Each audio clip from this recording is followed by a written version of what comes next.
Today we're going to continue with our final topic in our series, Building a Marriage That Lasts. You'll remember that in Matthew chapter 7, verses 24 and 25, that Jesus says these words to us. Everyone who hears these words and puts them into practice is like a wise man who built his house on the rock. The rains came down, the floods rose, the winds blew against the house, yet it did not fall, because it had its foundation on the rock. Jesus says to us here that the key to a strong house, a strong home, is to have it built on the right foundation. And that foundation is to be obedient to what God says regarding marriage in His Word. Now, I want you to notice that there are three external forces contained in this verse that can damage a home. And they are rains, floods, and winds.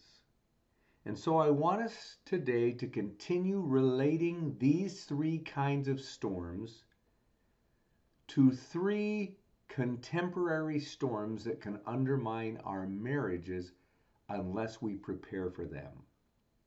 So we're going to use the term rains to represent the culture we live in or society. Second, we're going to use the term floods to represent the crises that we live through in our lives.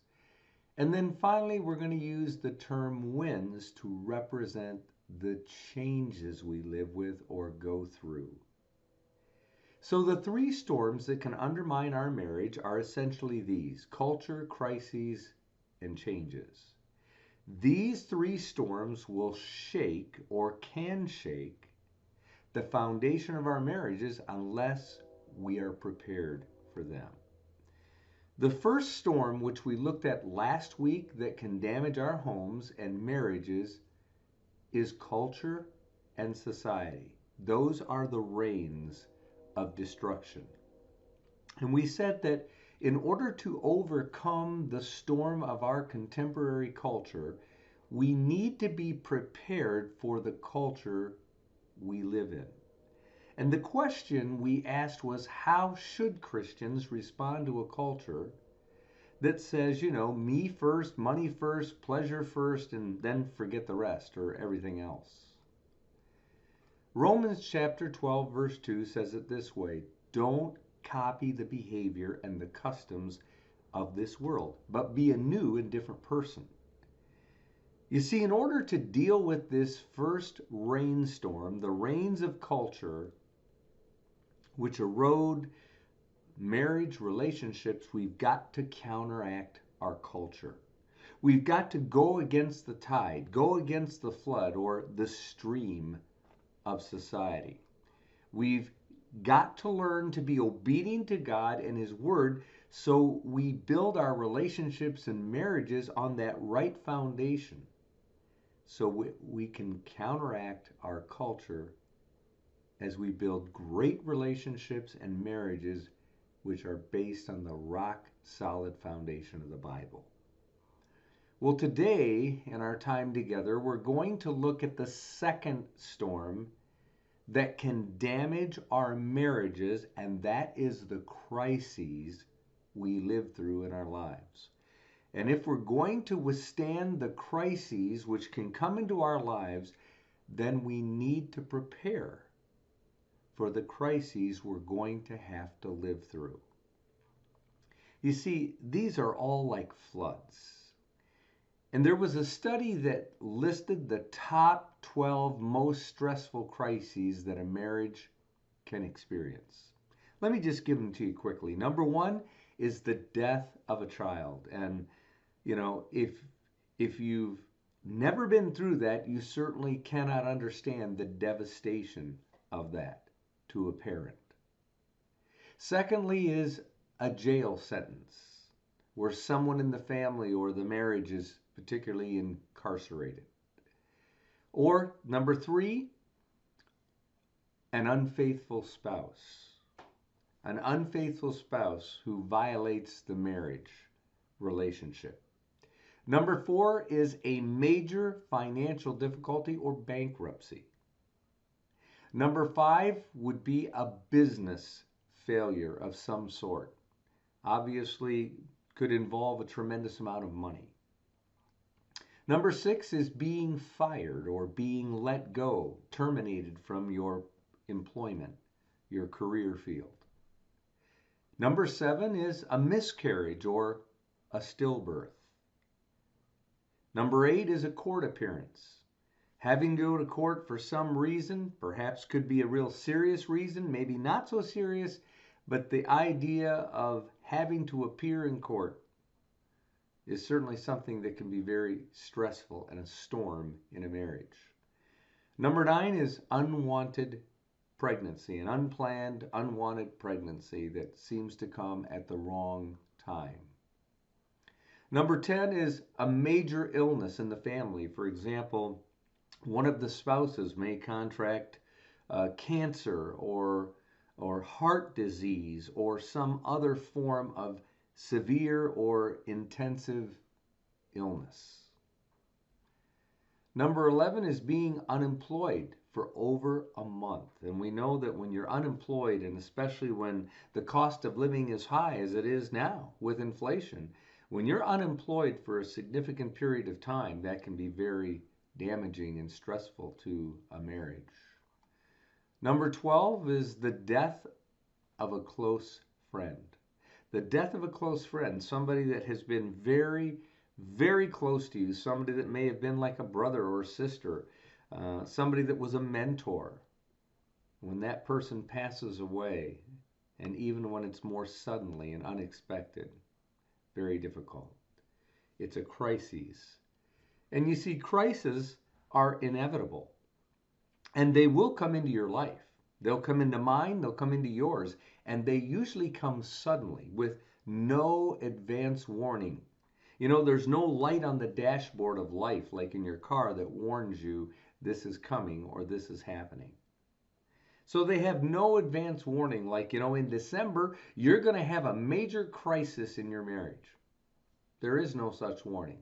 Instead, they just come up on you and engulf you, and sometimes you're overwhelmed like David in Psalm 69, verse 1, where he says, "Save me, O my God, the floods have risen. Deeper and deeper I sink into the mire. The waters rise around me, and I've wept until I'm exhausted." Now, can I ask you, have you ever felt like that? Like you're going under for the last time, being swallowed up, like you're drowning, you're sinking in the sea of life? Some of you may even feel that way today, I don't know. But you may feel like your life is about to go under. And so what do you do when your marriage is in deep water? What do you do when you're in over your head and the floods of adversity are literally sweeping you off your feet? Well, we need to do what Isaiah says in chapter 43, beginning in verse 1. He says this, literally, God says, don't be afraid. When you go through deep waters and great trouble, God says, I will be with you. When you go through rivers of difficulty, you will not drown. I mean, what a great promise, right? When God promises that, and when you're in over your head, when the floods come, when unexpected crises which slam and batter the foundation of your marriage just seem to come upon you unexpectedly, you need to do 3 things, and so do I. Number 1, when these unexpected crises come, we need to relax in God's plan. We need to learn to relax in God's plan. Isaiah says it this way, don't be afraid. Don't get uptight. Remember in the verse, he says, do not be afraid. So we shouldn't get uptight. Don't worry. Why? Because he says God has a plan for your life. God's in control, and God's plan for your life is always greater than the problems you're going through. God's purpose for your life is always more significant and more powerful than the problems that you're facing in your life. Yes, you're having problems. Yes, it's a crisis, but floods always diminish. And you need to hang on and hang in there long enough to get through the crisis of the flood. Well, The second thing we need to do when unexpected crises come is recognize God's presence. Recognize God's presence. You know, when you go through deep waters and great troubles, Isaiah tells us that God says this in the verse that we read, I will be with you. I will be with you. You see, you're never alone when you're going through a crisis. It may seem like you're alone. You may think you are, but you're not. Why? Because God is with you. And so you need to tune into that and recognize it. You know, open up your eyes and see that God is here with me and I'm not in this alone. You need to recognize God's presence when the flood, the crises come into your life. Well, the third thing we need to do when crises come upon us unexpectedly is this: rely on God's protection. We need to rely on God's protection. Isaiah says it this way: when you go through the rivers of difficulty, you will not drown. We need to rely on God's protection. That's a promise from God, and you can count on it. You may get wet. You may lose the house in the storm, but you're not going to drown. Why? Because God is with you and He has a plan for your life. You need to say, Lord, we're trusting you to see us through this. And notice the word through. It doesn't say when you go over the floods. Isaiah doesn't say that.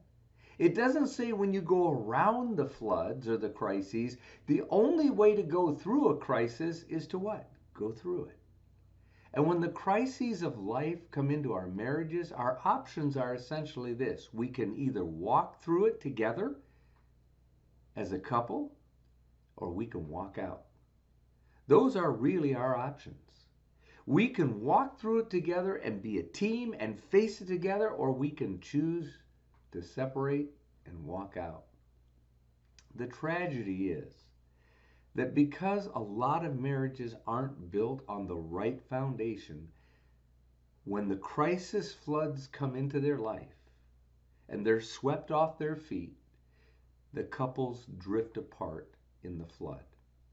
So the question is, what's the key to coping with a crisis? Well, the key is simply this. I want you to get it. The key is commitment. That's the key to coping with a crisis. It's commitment that will carry you through a crisis. Commitment to your partner, to your marriage, to your mate. You know, Psychology Today did a cover article on why marriages last. And this is in no sense of the word a Christian magazine, as you know. And yet, when they studied American marriages, this was their conclusion. And I want to quote what they literally said as a result. A key to lasting marriage was a belief in the marriage as a long-term commitment and as a sacred institution. Many of our respondents thought that the present generation takes the vow till death do us part too lightly and is unwilling to work through difficult times. Successful couples viewed marriage as a task that sometimes demanded that you grit your teeth and plunge ahead in spite of the difficulties. You see, sometimes commitment means being willing to be miserable for a while, whether you like it or not. Commitment means being unwilling, or rather being willing to be unhappy while you work out the problems between you. And instead of walking out, you hang in there even though it stinks, even though it's hard, even though it may be bad or rough at times.